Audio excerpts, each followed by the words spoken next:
So, what of Lady Macbeth's motivations and choices of action are influenced by external or internal factors in her life?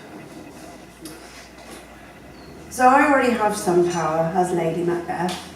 My husband Macbeth is a thane, a lord, and he's Glamis, thane of Glamis. But when I get word from him that these three weird sisters have potentially given him an insight into the future, I get taken over by that desire to help him achieve that. So we have the weird sisters or the witches or whatever you want to call them in the background. And even though I'm not entirely sure prior to this moment I would have called upon anything spiritual, I do.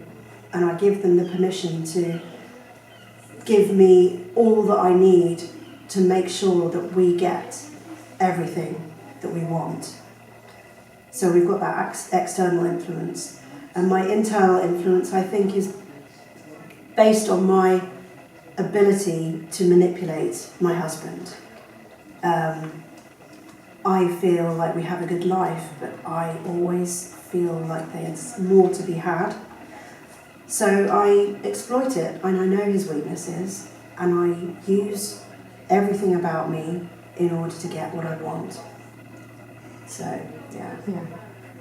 Macbeth receives prophecies that he's invincible, except by situations that seem impossible.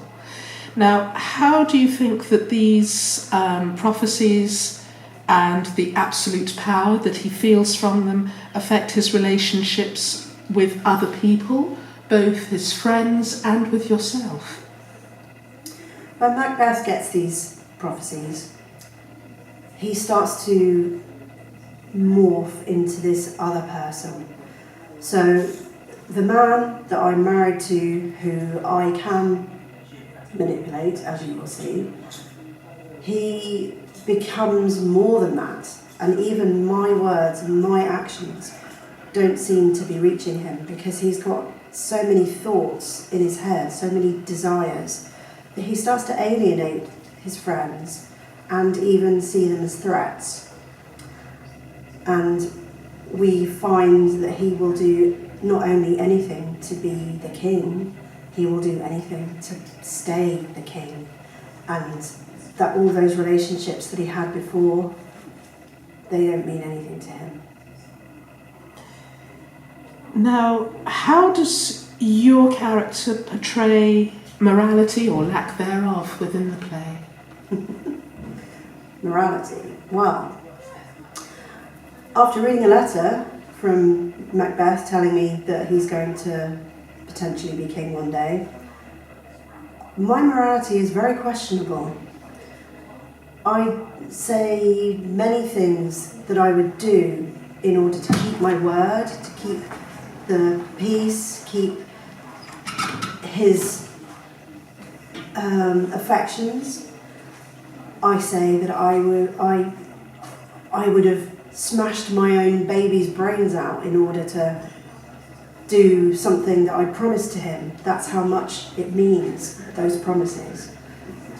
So the morality is lost quite quickly when you think about it.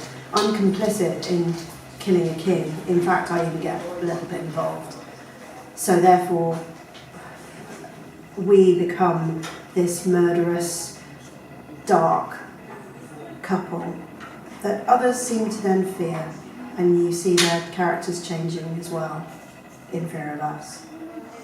And final question for this one. How do you see the power dynamics of male and female change as the story progresses?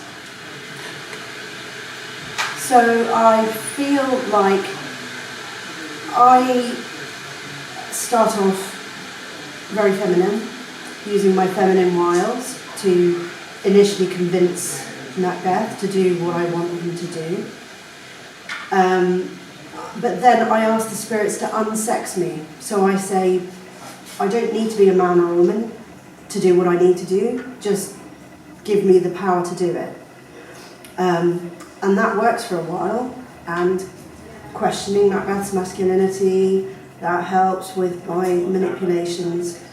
But then later on, I feel that our power dynamic changes, because Macbeth then becomes so convinced that everyone is against him and concerned for his reign that he becomes more than he ever was, which causes me to feel challenged and conflicted and almost a little bit frightened of him. So then I feel like I become not more feminine in the end, I just become vulnerable and broken in the end, which is not a sex in its way, it's just how the characters go. So yeah, start off feminine, then become whatever I need to be, and then end up broken. Thank you very much.